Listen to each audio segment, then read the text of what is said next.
ఆధ్యాత్మిక శక్తి అనే కార్యక్రమానికి ప్రభు అయిన యేసుక్రీస్తు పేరిట మీ అందరికీ స్వాగతం.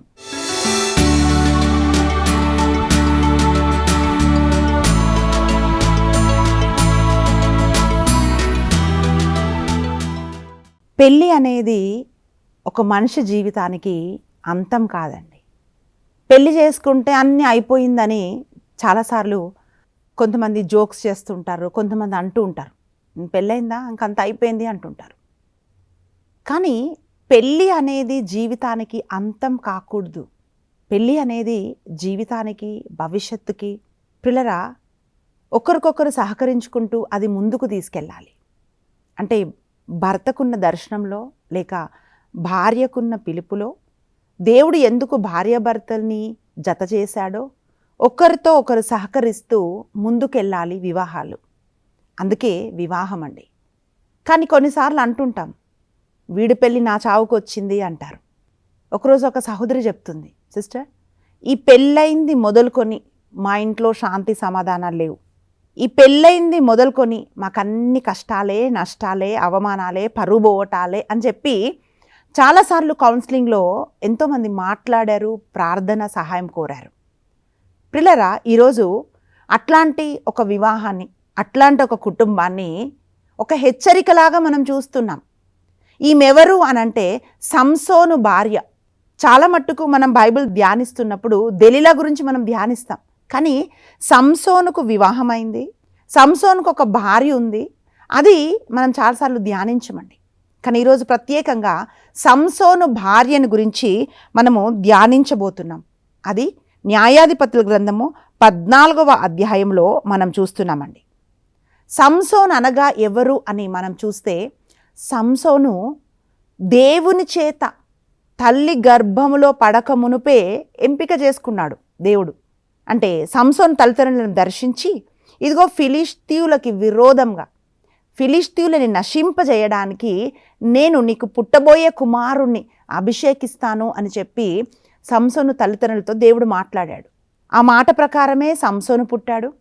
సంసోను బలవంతుడు. బైబిల్లో బలవంతుడు ఎవరు అనగానే టక్కుమని చెప్పే మొదటి మాట సంసోను. అంటే సంసోను అంత బలవంతుడు ఇంకెవరు లేరు. సంసోను అభిషిక్తుడు. సంసోను దేవుని చేత శత్రువులను ఓడించటానికి ఎంపిక చేసుకోబడ్డవాడు. సంసోను ఇంకెవరు అంటే నాసీరు చేయబడ్డవాడు లేక నాజీరు చేయబడ్డవాడు. ఈ నాజీరు చేయబడ్డం ఏమిటంటే ఒక వ్రతం, అంటే దేవుని కోసం ప్రత్యేకించబడిన ఒక వ్యక్తి అని అర్థం.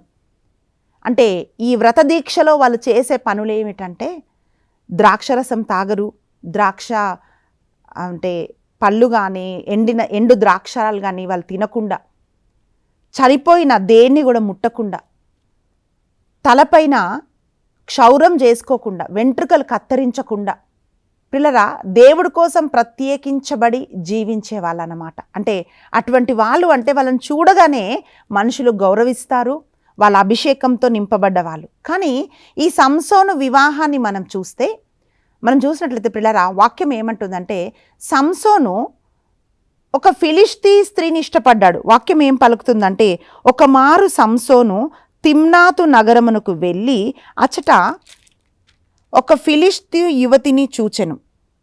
అతడి ఇంటికి తిరిగి వచ్చి తల్లిదండ్రులతో ఆ సంగతి చెప్పి, తిమ్నాతున్న ఫిలిష్తీల పిల్ల ఒకతిని చూచి తిని ఆమెతో నేను వివాహం చేసుకుంటాను అని చెప్పి తల్లిదండ్రులకు చెప్పాడు. అప్పుడు తల్లిదండ్రులు ఏమన్నారో తెలుసా? అయ్యా, మన దాంట్లో ఎవరు నీకు ఒక అమ్మాయి దొరకలేదా? ఒక ఇజ్రాయేల్ పిల్ల ఎవరైనా ఒక అమ్మాయి దొరకలేదా? ఒక విశ్వాసినికి ఎవరు దొరకలేదా అని తల్లిదండ్రులు హితో చెప్పారు, బుద్ధి చెప్పారు. కానీ సంసోను ఏమంటున్నాడంటే, నాకు ఆమెనే ఇష్టమైంది, నేను ఆమెనే వివాహం చేసుకుంటాను అని చెప్పి పట్టుబట్టి వివాహం చేసుకున్నాడు. ఈరోజు చాలామంది యవనస్తులు చేస్తున్నది ఏమిటో తెలుసా? ఇవన్నీ పిచ్చి ఆలోచనలు, ఇవి పాతకాలము చింతకాయ పచ్చడి లాంటి ఆలోచనలు అని కొంతమంది అంటుంటారండి. ప్రియులరా, బైబిల్ వాక్యం ఏం చెప్తుంది? ఈ వివాహం ఎందుకు ఫెయిల్ అయింది?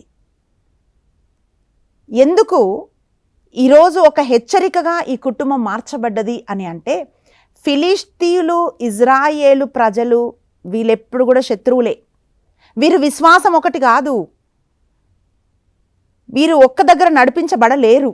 కానీ అటువంటి ఒక స్త్రీని వివాహం చేసుకోవాలని తల్లిదండ్రుల మాటను కూడా ధిక్కరించి సంసోను వివాహం చేసుకున్నాడు. పిల్లల వాక్యం ఏమంటుందంటే ద్వితీయోపదేశ కాండము 7వ అధ్యాయము 3-4 వచనాల్లో మనం చూసినట్లయితే వాక్యం ఇట్లా తెలియజేస్తుంది. ద్వితీయోపదేశ కాండము 7వ అధ్యాయము 3 మరియు 4 ఈ 2 వచనాలు మనం చూస్తే పిల్లరా వాక్యం ఏమంటుందంటే, మీరు వారితో వియ్యమందుకోరాదు, మీ పిల్లలని వారికి ఇయ్యరాదు, వారి పిల్లలని మీరు పెళ్లి చేసుకోరాదు. అట్టి పెండ్లి వలన వారి ఆడపడుచులు మీ తనయుల మనస్సుని నా నుండి త్రిప్పుదురు, మీ కుమారులు నన్ను విడనాడి అన్యదేవతలను ఆరాధింతురు. అప్పుడు ప్రభువు మీ మీద మండిపడి మిమ్మును ఒక్క క్షణములో నాశనము చేయును. ఇది దేవుని ఆజ్ఞ. నాసీరు చేయబడ్డవాడు, దేవుని వ్రతాన్ని స్వీకరించి నడుస్తున్నవాడు ఏం కోరుతున్నాడంటే, నేను ఫిలిష్తీ స్త్రీని నేను వివాహం చేసుకుంటాను అని చెప్తున్నాడు. ప్రిలరా వాక్యం ఏం పలుకుతుందంటే 2 కొరింథీ రాసిన లేఖ 6వ అధ్యాయము 14వ వచనం మనం చూసినప్పుడు అక్కడ అవిశ్వాసుల ప్రభావము గూర్చి హెచ్చరిక అని మనం చదువుతున్నాం. అంటే ఒక అవిశ్వాసిని విశ్వాసి వివాహం చేసుకుంటే పిల్లరా వాళ్ళ ప్రభావం మన మీద ఉంటుంది కనుక దానివల్ల నీ కుటుంబ జీవితము పాడైపోతుంది, దేవుని ఉగ్రత వస్తుంది కనుక అది మీరు చెయ్యకూడదు అని దేవుడు తన ఆజ్ఞల్లో హెచ్చరించాడండి. కానీ ఇక్కడ అంటే ఆ వాక్యం చాలా సీరియస్గా తీసుకోవట్లేదు ఈరోజు చాలామంది. వాక్యం ఏమంటుందంటే, అవిశ్వాసులతో కలిసి ఒంటరిగా పని చెయ్యకుడు, ఏలయనా నీతి అవినీతి ఎట్లు కలిసి ఉండగలవు, నీతి అవినీతి ఎట్లు కలిసి ఉండగలవు, చీకటి వెలుతురు ఎట్లా ఒక చోట కలిసి ఉండగలవు, క్రీస్తు సైతానుతో ఏమి సంబంధము, విశ్వాసికి అవిశ్వాసికి సామ్యమేమి, దేవుని ఆలయము అవిశ్వాసుల విగ్రహములతో ఎట్లు ఏకీభవింపగలదు, ఏలయనా మనము సజీవుడగు దేవుని ఆలయము కదా అని పునీత పౌలు గారు కొరింథీలకు లేఖ రాస్తూ ఆ సంఘస్థులను ఆయన హెచ్చరిస్తున్నారు. ఆయన ఏమంటున్నారంటే, అవిశ్వాసి అయిన భార్య ద్వారా, అవిశ్వాసి అయిన భర్త ద్వారా మీరు మీ విశ్వాసంలోంచి తప్పిపోయి దేవుడి నుండి వైదొలిగిపోతారు కనుక అటువంటి అవిశ్వాసులను మీరు వివాహం చేసుకోకూడదు అని వాక్యం చెప్తుందండి. అయితే ప్రిలరా ఇక్కడ మొదటగా సంసోను చేసిన తప్పిదం ఏమిటి అంటే, తను వెళ్ళి తిమ్నాతున ఒక ఫిలిష్తీ స్త్రీని చూసి వచ్చి తల్లిదండ్రులని తీసుకొని వెళ్ళాడు.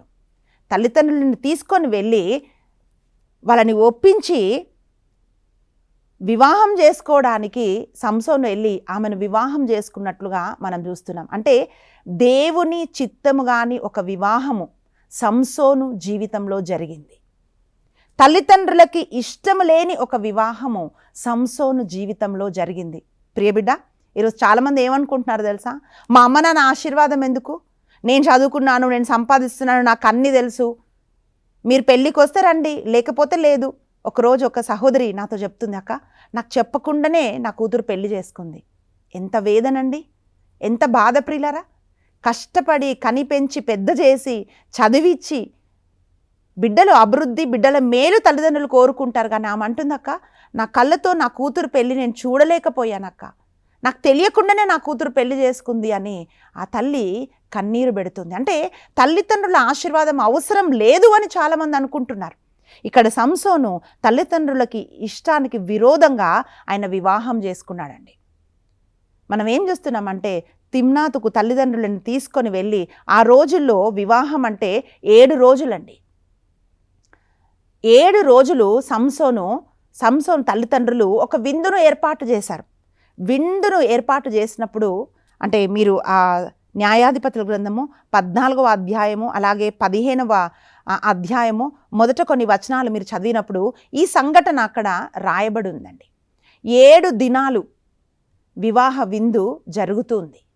వివాహ విందు జరుగుతుంటున్నప్పుడు మనం ఏం చూస్తున్నామంటే పిల్లరా, ఎప్పుడైతే సంసోను తన తల్లిదండ్రులను తీసుకొని తిమ్నాతుకు వెళ్తున్నాడో అక్కడ మనం ఏం చూస్తున్నామంటే ద్రాక్ష తోట దగ్గర నుండి దాగుకొనున్న ఒక కొదవ సింహము సంసోను పైకి దూకినప్పుడు సంసోను పైకి దేవుని ఆత్మ దిగి వచ్చి గొర్రె పిల్లలాగా మేక పిల్లలాగా ఆ సింహాన్ని ఆయన చీల్చివేశాడు. కానీ వాక్యం ఏమంటుందంటే అక్కడ జరిగిన సంఘటన సంసోను తన తల్లిదండ్రులకి చెప్పలేదు.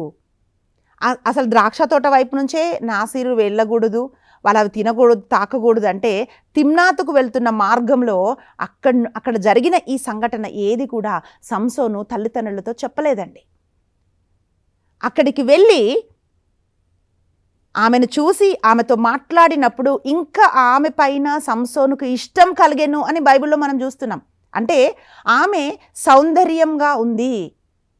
ప్రిలరా, don't carry away by looks. ఒక సౌందర్యం మాత్రమే కుటుంబ జీవితానికి పనికొస్తుంది, లేకపోతే కుటుంబ జీవితంలో సంతోషంగా ఉంటారు అని ఎప్పుడు అనుకోకూడదు.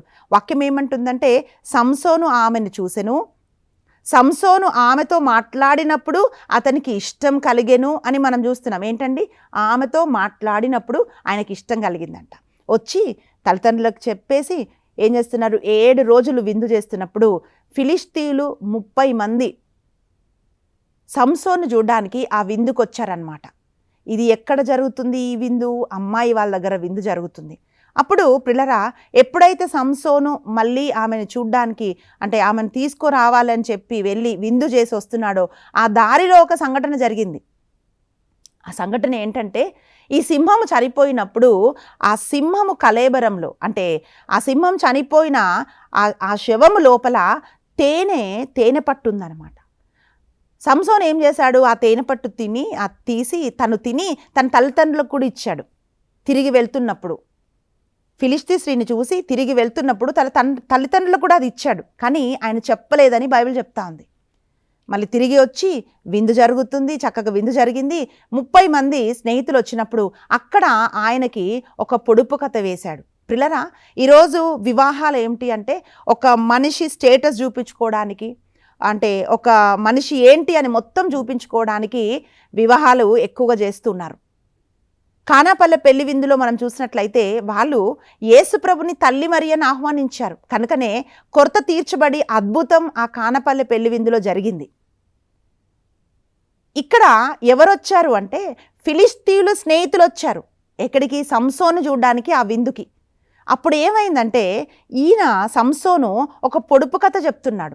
ఆ పొడుపు కథ చెప్పాడు, బలమైన దానిలోంచి బలమైన తినడానికి వచ్చింది అని ఒక పొడుపు కథ చెప్తున్నప్పుడు ఆయన అంటున్నాడు, 7 రోజుల లోపల ఇది మీరు చెప్తే మీ 30 మందికి నేను బహుమానాలు ఇస్తాను, వస్త్రాలు ఇస్తాను అని చెప్పి సంసోను వాళ్ళతో చెప్పినప్పుడు ఆ పొడుపు కథ భావం ఏమిటో వాళ్ళు చెప్పలేకపోయారు. అప్పుడు ఏం చేస్తున్నారంటే సంసోను భార్య దగ్గరకు వచ్చి వాళ్ళు అంటున్నారు, మా ఆస్తి దోచుకోవడానికి, మమ్మల్ని కష్టపెట్టడానికి, అవమానించడానికి సంసోను వచ్చాడా అని చెప్పి సంసోను భార్యతో వాళ్ళు చెప్పి, ఒకవేళ ఇలా చేయకపోతే అగ్నితో మిమ్మల్ని నీ తండ్రి కుటుంబాన్ని మేము నాశనం చేస్తాం అన్నప్పుడు సంసోను భార్య ఏం చేస్తుందంటే భర్త దగ్గరికి వెళ్ళి చెప్తుంది, ఇదిగో నేనంటే నీకు ప్రేమ లేదు, నేనంటే నీకు ఇష్టం లేదు, నువ్వు చెప్పిన ఈ పొడుపు కథకు అర్థమేమిటి అని చెప్పి ఆమె అడుగుతా ఉంది. ప్రిలరా, ఎందుకు ఈ వివాహము ఫెయిల్ అయింది, ఎందుకు ఈ పెళ్లి చావుకొచ్చింది అని అంటే మొదటి కారణం ఏమిటి అంటే అవిశ్వాసితో పొంతన, అవిశ్వాసితో సంబంధం. ఇది మొదటి కారణం. అయితే రెండవ కారణం మనం ఏం చూస్తున్నామంటే ప్రిలరా, చాలా కుటుంబంలో జరుగుతుంది ఇదే. రెండో కారణం ఏంటంటే వివాహం అయిన తర్వాత కూడా చాలామంది స్త్రీలు ఇది నీది, ఇది నాది అంటారు. ఇది నీ కుటుంబం, ఇది నా కుటుంబం అంటారు. సంసోన్ దగ్గరకు వచ్చి తను అంటున్నది ఏమిటి అంటే ప్రిలరా, ఇక్కడ మనం చూసినట్లయితే అక్కడ వాక్యం చెప్తా ఉంది. న్యాయాధిపతుల గ్రంథము 14వ అధ్యాయము 14వ వచనం ఏం చెప్తుందంటే, సంసోను తినే దాని నుండి తినబడునది వచ్చెను, బలమైన దాని నుండి తియ్యనిది వచ్చెను అని పొడుపు కథ వేసెను. 3 నాళ్ళు గడిచినను వారు దానికి జవాబు చెప్పలేదు.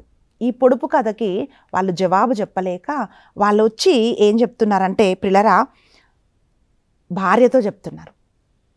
సంసోను భార్య కంటున్నప్పుడు సంసోన్ భార్య వచ్చి వాడుతున్న ఆ భాష ఏమిటంటే, వాడుతున్న ఆ మాటలు ఏమిటంటే ఆమె అంటుంది, నా ప్రజలకు నువ్వు ఈ పొడుపు కథ చెప్పావు కదా, దాని భావం ఏమిటి, దాని అర్థం ఏంటి, ఎందుకు వాళ్ళని నష్టం చేయటానికి ఇది చెప్పావు అని చెప్పి నాది నీది అని ఆమె అంటుంది. ఈరోజు స్వార్థం అనేది, నీది నాది అనేది కుటుంబాన్ని పాడు చేస్తుంది. ఎప్పుడైతే భార్య భర్తలు మనది అని అనుకుంటారో అప్పుడే ఆ కుటుంబం కట్టబడుతుంది. రూతు ఏమంటుందో తెలుసా? అత్తమ్మ, నీ దేశమే నా దేశం, నీ ప్రజలే నా ప్రజలు, నీ వారే నా వారు అని రూతు మాట్లాడుతున్న మాట చూడండి. ఇక్కడ సంసోను భార్య మాట్లాడుతున్న మాట ఏంటంటే, నా ప్రజల్ని నష్టం చేయడానికి పొడుపు కథ చెప్పావా, ఎందుకు ఇది చెప్పావు అని చెప్పి ఆమె సంసోనుతో మాట్లాడుతుంది. ప్రతిరోజు ఏడుస్తుంది, ప్రతిరోజు సనుగుతుంది చెప్పే అంతవరకు. నేనంటే నీకు ప్రేమ లేదు, నేనంటే నీకు ప్రేమ లేదు అని ఆమె అంటే వివాహమైన ఎక్కడైనా పెళ్లి కూతురు ఏడుస్తుందా అండి? చక్కగా విందు జరుగుతుంది, రోజు వచ్చి భర్త దగ్గర ఈమె ఏడుస్తుంది. కొంతమంది పిల్లరా ఏడుస్తూ ఏడుస్తూ సాధించాలనుకుంటారు. ఈ అమ్మాయి కూడా అంటే సంసోను భార్య కూడా చేసిన పని ఏమిటి అంటే ఏడుస్తూ ఏడుస్తూ, కొంతమంది అంటారంటే వాళ్ళు చెప్పింది చేస్తేనే ప్రేమ ఉంది అనుకుంటారు. చెప్పింది చేయడం ప్రేమ కాదండి, కరెక్ట్గా చేయటం ప్రేమ ప్రియులారా.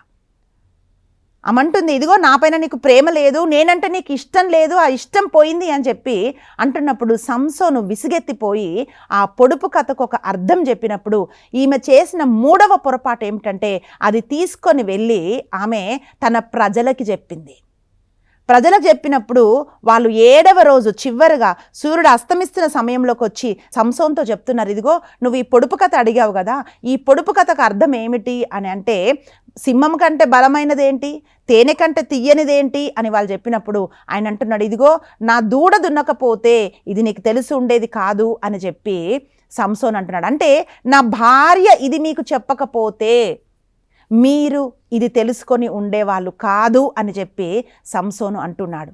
ప్రియులరా, ఈరోజు మనం తెలుసుకోవాల్సింది ఏమిటి అని అంటే, నీ మాట ఉప్పేసినట్టుగా ఉండాలి అంటుంది, నీ మాట ఒక ఔషధంలా ఉండాలి అని వాక్యం తెలియజేస్తుంది. భర్త ఒక రహస్యాన్ని చెప్తే ఆ రహస్యాన్ని నమ్మకంగా ఉంచలేక తీసుకొని వెళ్ళి తన ప్రజలతో చెప్పినప్పుడు మనం ఏం చేస్తున్నామంటే ఆ వివాహం ఒక విషాదంలాగా మారిపోయింది. ఆ వివాహం భయంకరమైన నష్టాన్ని తీసుకొని వచ్చింది. ప్రియులరా, వాక్యంలో మనం ఏం చూస్తున్నామంటే సంసోను వెళ్ళి 30 మందిని చంపేసి వాళ్ళ వస్త్రాలన్నీ తీసుకొని వచ్చి ఈ 30 మందికి ఇచ్చేశాడు. ఇచ్చి కోపంతో సంసోను ఆ పెళ్ళిని వదిలేసి వెళ్ళిపోయాడు. ఈరోజు చాలా కొన్ని వివాహాల్లో మనం చూస్తే పెళ్ళిళ్ళలోనే గొడవలు స్టార్ట్ అవుతాయండి. పెళ్ళిళ్ళలో మిస్అండర్స్టాండింగ్, పెళ్ళిళ్ళలో స్టార్ట్ అయిన ఆ గొడవలు ఆ జీవితం అంతా ఉంటాయి. ఒక తిండి దగ్గర స్టార్ట్ అవుతుంది, ఏదో ఒక పెట్టుబడి, ఒక చీర దగ్గర స్టార్ట్ అవుతుంది, ఒక బంగారం దగ్గర స్టార్ట్ అవుతుంది, ఎక్కడో నన్ను గౌరవించలేదని స్టార్ట్ అవుతుంది, నా మాట వినలేదని స్టార్ట్ అవుతుంది. ఆ పెళ్ళి ఆరంభంలో స్టార్ట్ అయిన ఆ గొడవ పెళ్ళి అయిపోయి ఆ కుటుంబం విడగొట్టే అంత వరకు అది నడుస్తూనే ఉంటుంది. ప్రియులరా, ఎప్పుడు కూడా దేవుని బిడ్డలు అలా చేయకూడదు. సంసోను కోపంతో తన పుట్టింటికి వెళ్ళిపోయాడు. అప్పుడు ఈ ఫిలిష్తీ సంసోను భార్య ఒక తండ్రి ఏం చేస్తున్నాడంటే ఇంకా సంసోను రాడేమో అని చెప్పి వేరే ఒక స్నేహితునికి ఇచ్చి ఆమెని వివాహం చేశాడు. సంసోన్కి కోపం తగ్గింది, మళ్ళీ భార్య దగ్గరకు వచ్చాడు. ప్రియులరా, కోపం మనిషికి సహజంగా వస్తుంటుంది, ఎవరు దేవదూతలు కాదు. కోపం వస్తున్నప్పుడు చిన్న చిన్న కోపతాపాలతో కుటుంబాలు విడిపోతున్నాయి. ఈరోజు కోపం వచ్చి సంసోన్ వెళ్ళిపోతే తండ్రి పెద్దవాడు బుద్ధి చెప్పాల్సిన వాడు ఏం చేస్తున్నాడంటే కూతురికి వేరే పెళ్లి చేసేసాడు. కోత సమయం అయినప్పుడు ఒక చిన్న మేకపిల్లని తీసుకొని నా భార్య ఉంది కదా అని కోపం తగ్గాక మళ్ళీ సంసోన్ వచ్చి చూస్తే ఏది భార్య అని అడిగితే నువ్వు వెళ్ళిపోతావు కదా, నువ్వు రావనుకున్నాను, ఇదిగో నేను ఇచ్చేశాను, వేరే వాడికి నేను పెళ్లి చేసి ఇచ్చేశాను, ఆమె చెల్లుంది, నువ్వు కావలసి చేసుకోని తండ్రి అంటున్నాడు. ఆ కుటుంబం చూడండి, ఆ పరిస్థితులు చూడండి ఎలా ఉన్నాయో. ప్రియులరా, మరి నా భర్త కదా వివాహం చేసుకున్నాడు. వాక్యం ఏమంటుందంటే సంసోను ఆమెతో మాట్లాడినప్పుడు ఆయనకు ఇష్టం కలిగెను. మరి సంసోను ఇష్టపడ్డప్పుడు ఈమె కూడా డెఫినెట్గా ఇష్టపడి ఉంటుంది కదండి. కానీ ఆ ఇష్టము వారిని కొద్ది రోజులు కూడా ఆపలేకపోయింది. ఆమె వేరే పెళ్లి చేసేసుకుంది. వాక్యం ఏమంటుందో తెలుసా? 1 కొరింథీ రాసిన లేఖ 7వ అధ్యాయము 39వ వచనంలో భర్త చనిపోతే తప్ప వేరే ఇంకొక వివాహం చేసుకోవడానికి వీలు లేదు. కానీ ఈమె భర్త ఉన్నప్పుడే కోపంతో భర్త వెళ్ళిపోయాడని వేరే ఇంకొక వివాహము ఆమె చేసుకుంది.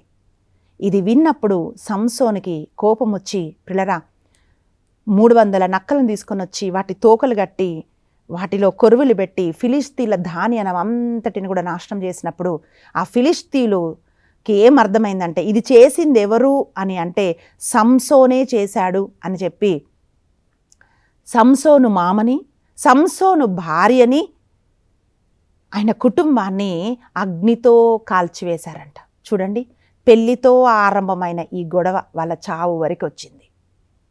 సంసోను మామయ్య చనిపోయాడు, సంసోను భార్య కూడా చనిపోయింది. ఈ స్త్రీ చేసిన తప్పిదం ఏమిటి అంటే ప్రిలరా, ఆమె భాష. భర్తకు నమ్మకంగా ఉండవలసిన భార్య నమ్మకంగా ఉండకుండా, భర్త ఫస్ట్ ఆఫ్ ఆల్ ఏంటంటే ఆమెకు ఆ భర్త విలువ తెలియదు. ఎంత బలవంతుడు, ఎంత అభిషక్తుడు, ఎటువంటి ఒక భర్తను ఆమె పొందుకుందో ఆమెకు తెలియదు కనుక ఆమెకు చాలా టేక్ ఇట్ ఈజీలాగా ఉంది. ఒకరోజు ఒక అబ్బాయి వచ్చి చెప్తున్నాడు, నేను ఒక అమ్మాయిని ప్రేమించానక్క. నేను చెప్పాను, మీ అమ్మ నాన్న ఎంత దేవుణ్ణిలో ఉంటారు కదా, మరి దేవుణ్ణిలో లేని వాళ్ళని చేసుకుంటే మీ అమ్మ నాన్న అక్కడికి వెళ్తే కనీసం వాళ్ళని గౌరవించాలన్న సంగతి కూడా వాళ్ళకి తెలియదు కదా, నువ్వు ఇలా చేసుకుంటావా నాన్న అని నేను అడిగా. పిల్లరా, నేను ఈ మాట ఎందుకు చెప్తున్నానంటే సేవ ఏంటో, దేవుణ్ణిలో విశ్వాసం ఏమిటో విలువ తెలియని వాళ్ళకి ఇదంతా వెర్రితనంగా ఉంటుంది. మొదటిగా ఈ తప్పే ఆ వివాహంలో జరిగింది. రెండోదిగా ఆమె మాట్లాడే మాటలు, ఎఫెసీ రాసిన లేఖ 4వ అధ్యాయం 29వ వచనంలో చక్కగా వాక్యం చెప్తుంది. అంటే ఆమె మాటలు మాట్లాడి సంసోన్ని పడేయగలిగింది, కానీ అవే చక్కటి మాటలు మాట్లాడి అన్నీ తెలుసుకొని ఇతరులకి అంటే భర్తకి నమ్మకంగా లేదు. తను అన్ని విషయాలు తీసుకొని వెళ్ళి కొంతమంది అత్తింట్లో దగ్గిన దగ్గు కూడా పుట్టింటికి వెళ్ళిపోతుంది. ఇవే సమస్యలు తీసుకొని వస్తాయి. ప్రిలరా, ఎక్స్టర్నల్ ప్రెషర్స్ అన్నమాట.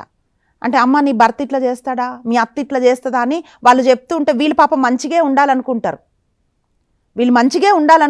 కానీ అక్కడి నుంచి వస్తున్న ఈ ప్రెషర్స్ వల్ల చాలామంది తప్పులు చేస్తూ ఉంటారు.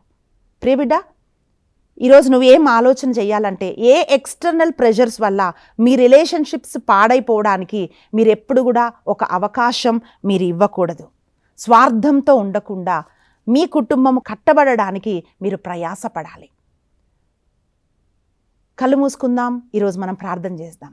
ఆ వివాహం ఒక విషాదంలాగా మారింది. ఈరోజు ఏ వివాహం కూడా విషాదంగా మారకుండా అది ఆశీర్వాదకరంగా ఉండాలి అనంటే ఏ ఎక్స్టర్నల్ ప్రెషర్స్, బయట నుంచి ఎవ్వరి ప్రభావం కూడా మన కుటుంబం పైన పడకుండా మనం చూసుకోవాలి. కళ్ళు మూసుకుందాం, మనం ప్రార్థన చేద్దాం. స్తోత్రము నాయన, పరిశుద్ధాత్ముడా, నా తండ్రి నీకు వందనాలయ్యా. ఈరోజు నా తండ్రి అనేక కుటుంబాల కొరకు, అనేక మంది భార్య భర్తల కొరకు, వివాహము జరగబోతున్న వారి కొరకు మేము ప్రార్థిస్తున్నామయ్యా. పరిశుద్ధాత్ముడా, ఒకవేళ వివాహాలు ప్రభువా ఎలాంటి సమస్యల్లో చిక్కుకున్నాయో నా తండ్రి, వారందరినీ ఒక్కొక్కరుగా మీరు విడిపించమని అడుగుతున్నాం. పెళ్ళిళ్ళలో ఆరంభమైన ఆ సమస్య ఎలాగైతే ప్రభువా అది విషాదంగా మారేంత వరకు వాళ్ళని విడిచిపెట్టలేదు. ఎన్నో వివాహాలు ప్రభా, ఎంతోమంది మా ఇంట్లో నా కూతురు వివాహము, నా కొడుకు వివాహము, మా ఇంట్లో వివాహం జరగబోతుంది ప్రార్థించమని కోరుతారు ప్రభా. ఎవరెవరింట్లో అయితే వివాహాలు జరగబోతున్నాయో తండ్రి, అటు వారందరి కోసం మేము ప్రార్థిస్తున్నాం నాయన. కానాపల్లె పెళ్లి విందులాగా ప్రతి వివాహం ఉండుటకు మీరు సహాయం దయచేయండి నాయన. వివాహంలో ఆరంభమైన గొడవలు, అపార్థాలు ప్రభా అది కంటిన్యూ అవ్వకుండా నా తండ్రి ఒకరినొకరు క్షమించుకుంటూ ముందుకెళ్ళడానికి ప్రభా ఆ కుటుంబాలు కట్టబడడానికి మీరు సహాయం దయచేయండి అయ్యా. సంసోను భార్య అగ్నికి ఆహుతైనట్టుగా ప్రభా ఏ కుటుంబ జీవితాలు ప్రభా ఏ సంబంధాలు పాడైపోకున్నట్లుగా నాయన ప్రతి ఒక్కరిని నీ ఆత్మ ద్వారా నడిపించమని అడుగుతున్నాం తండ్రి. ప్రతి ఒక్కరిని ప్రభా నిస్వార్థంగా ఉండటానికి మీరు సహాయం దయచేయమని అడుగుతున్నాం ప్రభా. అయ్యా, ప్రతి కుటుంబాన్ని మీరు దీవించమని అడుగుతూ ప్రార్థిస్తున్నాం నాయన. ఏకీభవించి ప్రార్థిస్తున్న ఈ ప్రతి బిడ్డను మీరే దీవించి ఆశీర్వదించమని యేసు ప్రశస్త నామమున ప్రార్థించి అడిగి వేడుకుంటున్నాం తండ్రి, ఆమేన్. ప్రియులారా, మనము వివాహంలో భార్యాభర్తల మధ్యలో, వారి కుటుంబం మధ్యలో వెళ్ళి లేనిపోని సలహాలు ఇచ్చి వాళ్ళని విడగొట్టేదానికంటే వాళ్ళ కోసం మనం ప్రార్థన చేసినప్పుడు వారి కుటుంబాలు కట్టబడతాయి. వీలైతే చక్కని సలహా వాళ్ళకిచ్చి, వీలైతే కట్టబడే సలహా వాళ్ళకిచ్చి వాళ్ళ కోసం మనం ప్రార్థన చేస్తే వారి కుటుంబాలు కట్టబడతాయి. ఈ పెళ్ళి చావుకొచ్చింది, కానీ పెళ్ళిళ్ళు ఆశీర్వాదకరంగా ఉండాలి. దేవుడు మిమ్మల్ని ప్రేమిస్తున్నాడు. God bless you.